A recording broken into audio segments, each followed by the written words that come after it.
Et coucou et bienvenue sur cette nouvelle vidéo. Aujourd'hui, nous sommes en intérieur dans la véranda. Je crois que c'est le premier jour où il fait aussi frais parce qu'il fait que 11 degrés. Il fait pas très chaud et il fait très sombre.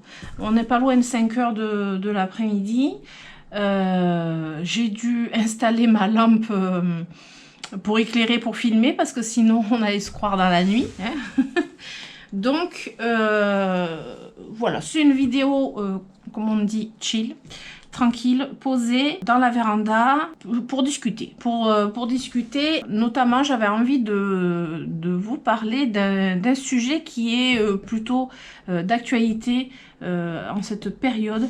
Ce sont nos plantes d'intérieur. Qu'est-ce qu'en fait il va changer qu'est-ce qu'il va falloir changer en gros pour nos plantes quand on arrive dans l'hiver. Est-ce qu'il faut changer des choses? Est-ce qu'il faut faire toujours pareil? Est-ce que en termes d'arrosage, d'engrais, de rempotage, de luminosité, etc., qu'est-ce qui va changer pour nos petites plantounettes?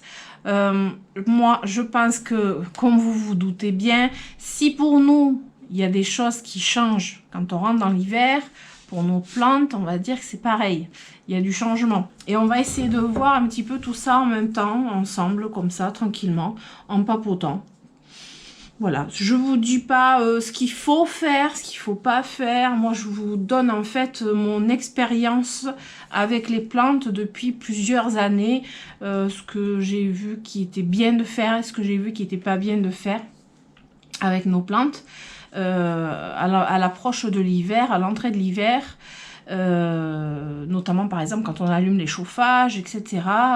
Qu'est-ce qui change pour elle en fait? J'ai choisi de faire cette vidéo parce que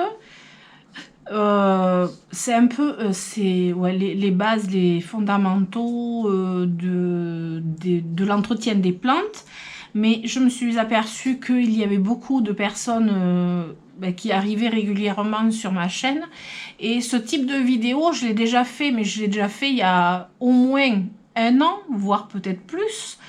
Donc il y a des personnes qui ont certainement pas dû voir ce type de vidéo sur ma chaîne et je me suis dit pourquoi pas proposer ce genre de choses, un petit peu le b.a.-ba qui fait pas de mal de se remémorer même quand on est habitué à avoir des plantes.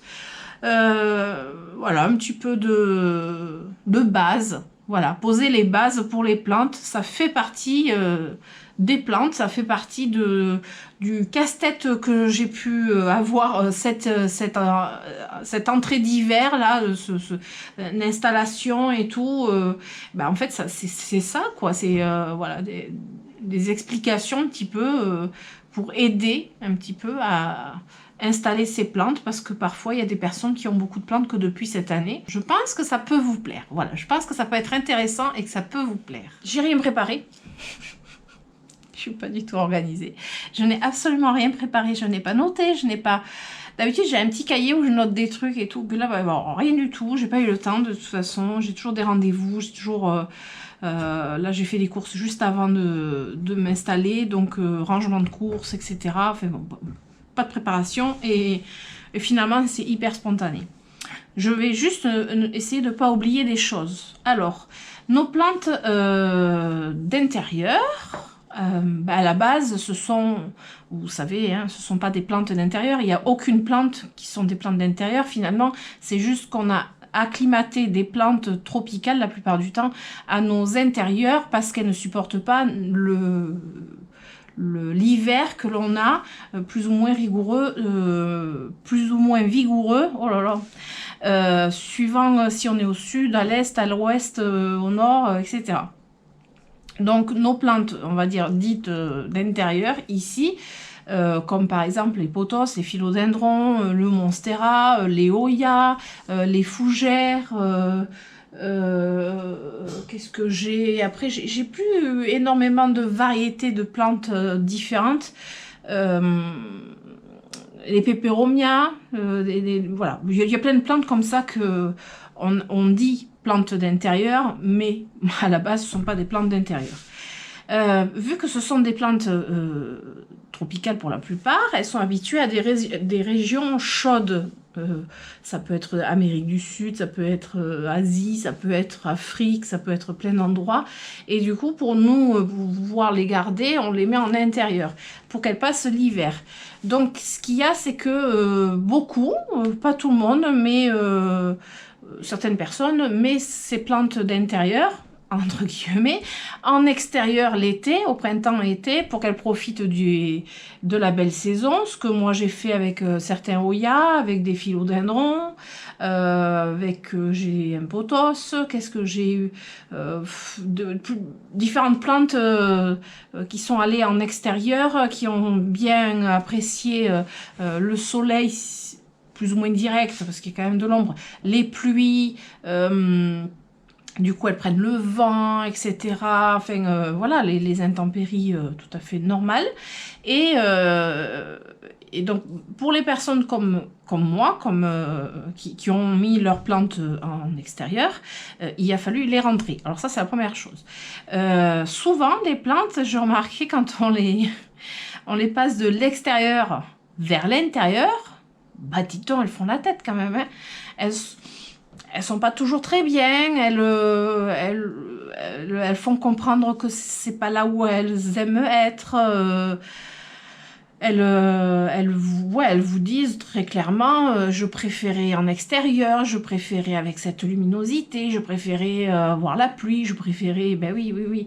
Donc en fait, la transition des plantes qui sont en extérieur vers l'intérieur, c'est toujours un petit peu un moment un peu compliqué. C'est pour ça que moi, je préfère le faire, ne pas attendre qu'il fasse froid, en fait. Je le fais la plupart du temps quand les températures de l'extérieur sont équivalentes à celles de l'intérieur, c'est-à-dire autour de 20 degrés au moins, entre 20 et 25 degrés même la journée, parce que bon, ici on est dans le sud. Comme ça, elles ont moins de différence de température. La nuit, il fait pas encore trop froid, donc elles sentent moins cette grosse différence de température qui fait qu'elles se retrouvent un petit peu saisies par la différence. Et du coup, elles sont moins... elles se sentent moins agressées finalement. Donc je préfère les rentrer un petit peu plus tôt, avant qu'il fasse froid, mais au moins les préparer plus en douceur plutôt que d'attendre jusqu'au dernier moment et me dire voilà, il faut que je les rentre parce qu'il va faire froid. Parce que là, elles vont passer vraiment du froid au chaud. Et ça les plantes, elles n'aiment pas ça. Donc il faut y aller progressivement. Après, il y a des personnes, il y a plus de personnes, je pense, qui gardent leurs plantes d'intérieur en intérieur l'été. Donc elles n'auront pas ce problème de transition, de rentrer les plantes. Donc déjà, ça, c'est quand même plus simple. Et d'ailleurs, quand on rentre des plantes depuis l'extérieur vers l'intérieur, il faut se dire qu'au niveau luminosité, elles se prennent une sacrée claque. Parce qu'elles sont en extérieur, elles ont une luminosité à fond les gamelles, même si elles sont à l'ombre. Elles ont une luminosité à fond les gamelles, parce que à l'ombre, c'est à l'ombre du soleil, mais pas à l'ombre de la lumière. Et quand on les rentre, même moi dans une véranda, d'un seul coup, elles se prennent quand même une baisse de luminosité que, bon, faut pas vous étonner d'avoir des feuilles jaunes, ça c'est normal aussi. Quelques feuilles jaunes sur vos plantes, ben ça c'est, voilà, il faut clairement comprendre que bon, il manque un petit quelque chose, il manque un peu de lumière, il manque un peu... Vous voyez, la transition, ça va être quelques feuilles jaunes. C'est pas grave, c'est vraiment pas grave. Sur beaucoup de plantes, vous aurez des feuilles jaunes à l'entrée de l'hiver, c'est la sénescence, c'est normal. Elles perdent quelques feuilles, on va dire un peu comme les arbres qui perdent leurs feuilles à l'entrée de l'hiver, à l'automne. C'est pareil, c'est pas grave. Du moment que c'est quelques feuilles, c'est pas grave. Ça, c'est vraiment, voilà, quand on les rentre. Et quand on les rentre, il y a aussi la problématique du fait qu'en extérieur, elles avaient la pluie pour les arroser. Et bien en intérieur, c'est nous qui les arrosons. Donc, c'est pas la même chose. Un arrosage... Alors, même si on utilise de l'eau de pluie, parce que souvent on me dit « Oui, mais moi j'utilise de l'eau de pluie ». C'est pas la même chose. Même si on a un arrosoir d'eau de pluie, c'est pas la même chose que quand elles se prennent la pluie. elles se prennent des gouttes de pluie sur tout le feuillage, partout, et pendant un certain temps, ça peut être 1 heure, 2 heures, une journée, c'est pas la même chose qu'un arrosoir d'eau de pluie, c'est pas du tout pareil. Moi je le vois par exemple aux épichylomes et aux rhipsalis, que j'ai dû rentrer quand même un peu plus précocement parce qu'il y a eu une petite période où ils annonçaient du froid, un petit peu, enfin du frais la nuit, et que comme elles avaient pris beaucoup de pluie, il fallait absolument que les pots sèchent avant qu'il fasse vraiment froid, et on ne sait jamais à l'avance quel temps on va avoir, et on ne connaît pas la météo sur... vous savez, la météo, elle est sûre que sur la journée. Hein. Même à 3 jours, vous n'avez pas une météo sûre à 100%. Donc là, j'ai dû les rentrer plus rapidement.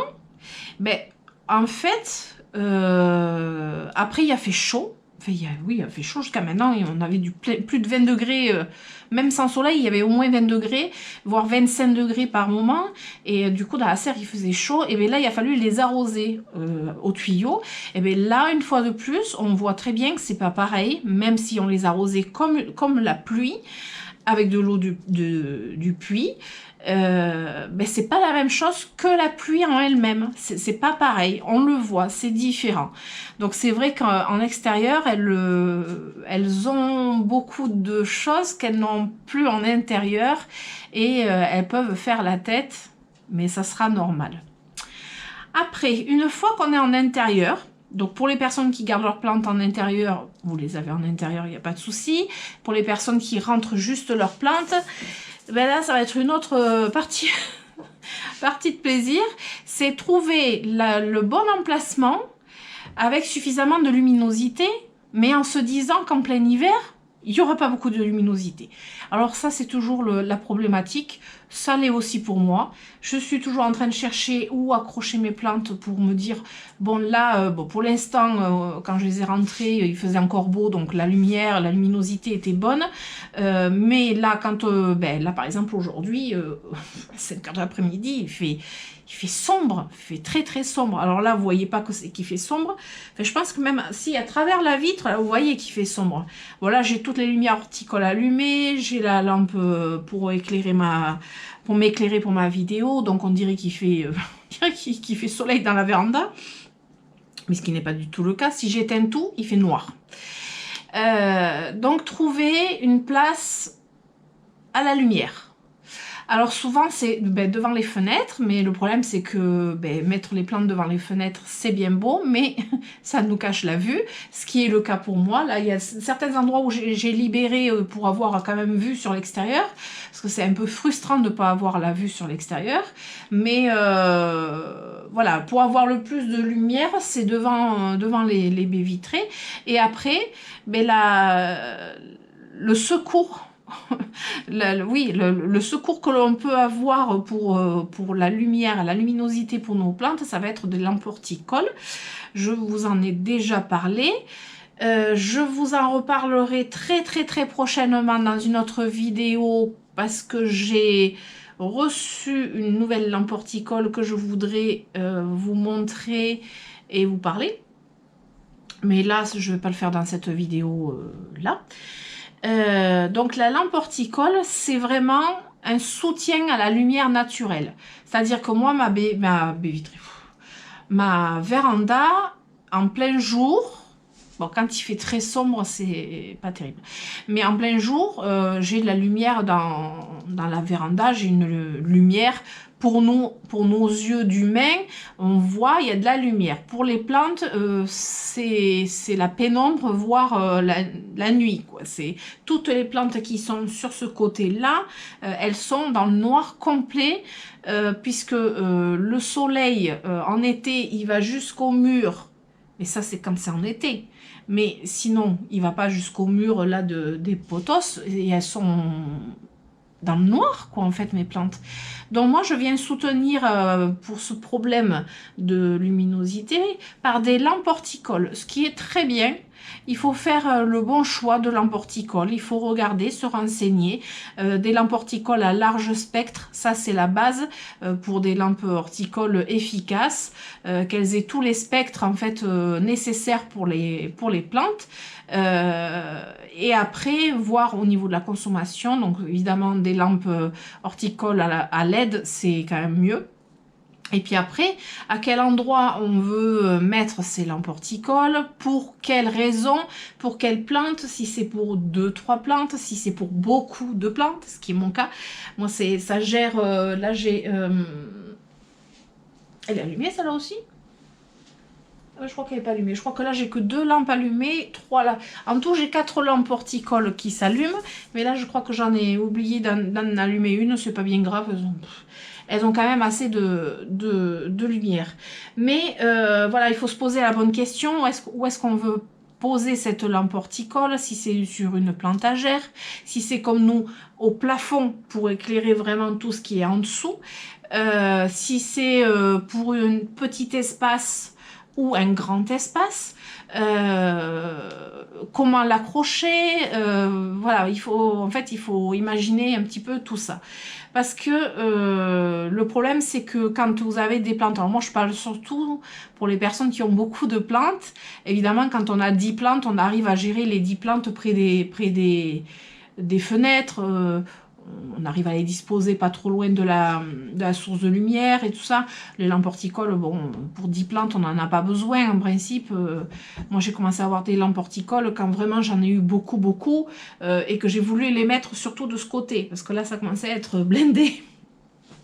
Donc là, j'ai eu une proposition de partenariat pour commencer et j'étais un peu sceptique sur la lampe horticole et puis finalement en testant et en m'apercevant que c'était vachement bien, vraiment efficace, pas désagréable pour nous parce que même si vous voyez que la lampe horticole elle clignote en fait dans l'image que vous avez, en réalité dans la vie de tous les jours, là moi je suis là, je ne vois aucune lampe clignoter. C'est vraiment, ça clignote parce que ce sont les spectres justement de la lampe horticole qui au travers l'écran, il y a des choses qui passent pas à la même vitesse, on va dire ça comme ça. Donc ça, c'est... Je dirais que quand on a beaucoup de plantes, une lampe horticole, c'est bien. C'est pour pallier au manque de luminosité ou alors pour pouvoir les placer à d'autres endroits plutôt que devant les fenêtres. C'est plutôt bien. Niveau consommation, on n'a pas eu d'augmentation de consommation phénoménale alors que j'ai quand même 4 lampes horticoles. Donc... Voilà, je pense que les tapis chauffants, concrètement, consomment bien plus qu'une lampe horticole. Bon, là, on vient de voir au niveau du positionnement dans la maison par rapport à l'éclairage. Les lampes... Oh, je suis fatiguée. J'en ai marre. Les plantes ont besoin de luminosité et par contre, là où il faut faire attention aussi aux emplacements, c'est par rapport au chauffage. Et oui, parce que quand on rentre dans l'automne et l'hiver, alors nous, pour notre part, on n'a pas commencé à chauffer, mais ça va pas tarder. On a allumé, en fait, on a basculé la clim réversible sur le mode chauffage, mais ça s'enclenche pas vraiment beaucoup, donc... et le poêle à granules, on l'a pas du tout allumé. Mais on va commencer à l'allumer pour notre part et il faut se dire que l'emplacement de la plante par rapport au chauffage, c'est très important. Il faut surtout ne jamais mettre une plante au-dessus d'un radiateur, près d'un radiateur, près d'un poêle à granules, près d'une cheminée, tout ce qui est source de chaleur, la plante, il faut pas la placer à ce niveau-là. Il faut l'éloigner à tout prix parce que, première chose, ben ça peut la brûler, ça va assécher son feuillage, donc vous allez vous retrouver avec des contours de feuilles secs. Il ne faudra pas se demander pourquoi, hein, c'est vraiment l'air est sec au niveau du chauffage et tout simplement les plantes n'aiment pas du tout le chauffage. parce que ça assèche leur environnement et que une plante, elle a besoin d'avoir un environnement un peu plus humide. Donc voilà, il faut faire attention où l'on met la plante par rapport au chauffage. Ça, c'est hyper important. Mais toujours est-il, c'est que quand vous allez placer vos plantes dans une pièce et que le chauffage sera allumé, même si vous ne mettez pas votre plante devant le chauffage, forcément, l'air sera plus sec et la plante séchera plus facilement, plus rapidement et plus facilement.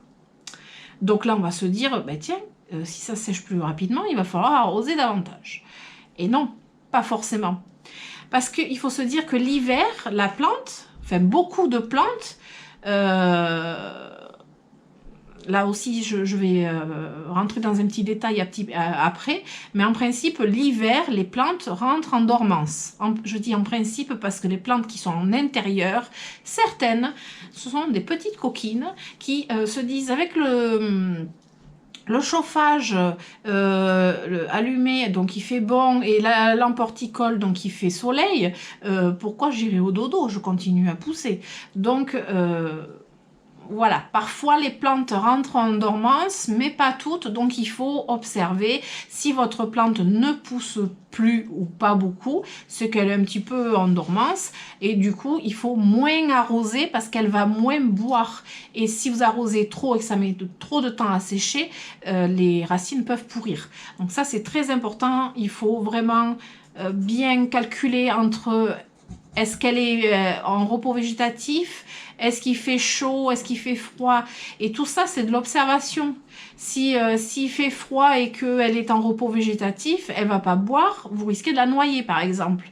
Mais en fait, c'est une réflexion qu'on doit avoir. C'est une question de logique, tout simplement aussi. Donc, une fois que vous avez cette logique, vous comprenez le fonctionnement d'une plante, en fait, c'est pas compliqué, hein. Une autre chose aussi par rapport au repos végétatif, c'est l'engrais. Beaucoup de personnes disent, moi je mets de l'engrais de mars à octobre et le reste du temps je mets pas d'engrais. Alors c'est vrai et faux. C'est-à-dire qu'en fait ça part du principe que justement la plante elle part au repos végétatif vers octobre, novembre jusqu'en mars, donc elle n'a pas besoin d'engrais puisque on est d'accord, l'engrais on ne le met que quand la plante elle pousse. Sauf que ce que je vous disais tout à l'heure, les plantes en intérieur avec le chauffage, la lumière, elles sont un petit peu désorientées et parfois elles poussent comme si c'était le printemps, et du coup à ce moment-là l'engrais il faut continuer à le mettre, il faut soutenir la plante. Une plante qui pousse, il faut mettre de l'engrais. Une plante qui pousse pas, on met pas d'engrais. Des fois, l'été, il y a des plantes qui arrêtent de pousser parce qu'elles sont fatiguées, je sais pas, ou il fait trop chaud. Des fois, quand il fait trop chaud, elles partent au repos végétatif aussi.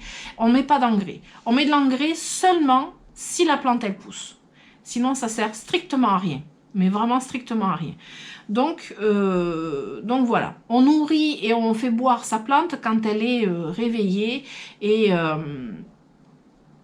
évidemment, on ne la laisse pas mourir de soif. Si elle est en intérieur avec de la chaleur, elle aura toujours un petit peu soif quand même. Donc il faut arroser quand même régulièrement. Qu'est-ce qu'il y a d'autre? Bon, les rempotages. Alors les rempotages, en principe, on évite de rempoter là à partir de maintenant jusqu'en mars à peu près. Je vous dis en principe parce que ça m'est déjà arrivé de rempoter en plein hiver. Ça peut être pour une urgence parce que la plante a un problème particulier, qu'il faut la rempoter pour X raisons. Ça peut être parce que vous venez de l'acheter puis elle a des nuisibles et il faut peut-être la rempoter. Mais voilà, c'est pas bien grave. Mais idéalement, une plante, il faut la rempoter quand elle est réveillée. Pas quand elle est en repos végétatif, justement. Il faut la rempoter quand elle est en forme, qu'elle est vigoureuse et qu'elle va se remettre à pousser une fois rempotée, qu'elle va refaire des racines, des feuilles, etc. C'est pour ça qu'on dit qu'il faut rempoter au printemps, été, mais pas en hiver. C'est parce que justement il faut les rempoter quand elles sont réveillées.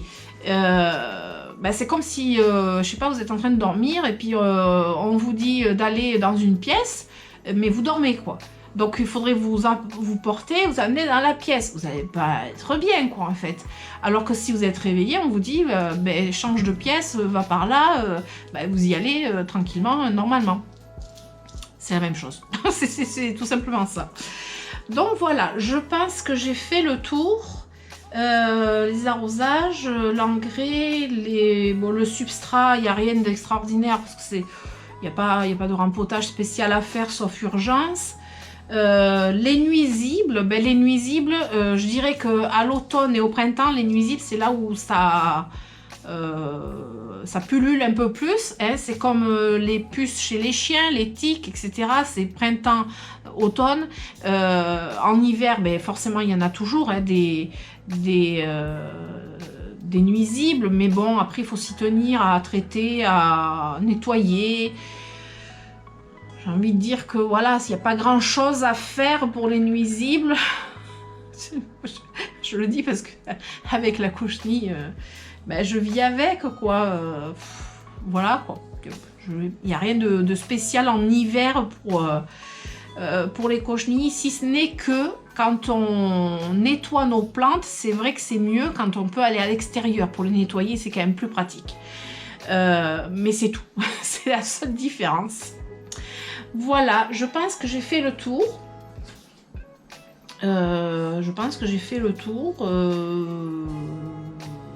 Si vous avez des questions, ben, mettez-les moi en commentaire. Je prendrai note et puis j'y répondrai dans une prochaine vidéo. Fatiguée, hein? Dans une prochaine vidéo, je vous y répondrai pour voilà, si vraiment il manque quelques aspects que j'ai oublié de dire. Je réfléchis en même temps. Je réfléchis vraiment en même temps si je peux apporter d'autres infos, mais je crois pas, j'ai pas l'impression. Voilà, je pense qu'on a fait le tour. J'espère que cette vidéo vous aura plu. Et si c'est le cas, je vous invite à mettre des pouces et à vous abonner et à activer la petite cloche pour les notifications de mes prochaines aventures. Prenez soin de vous, prenez soin de vos proches. Je vous dis à très bientôt, je vous fais d'énormes bisous. Ciao, ciao!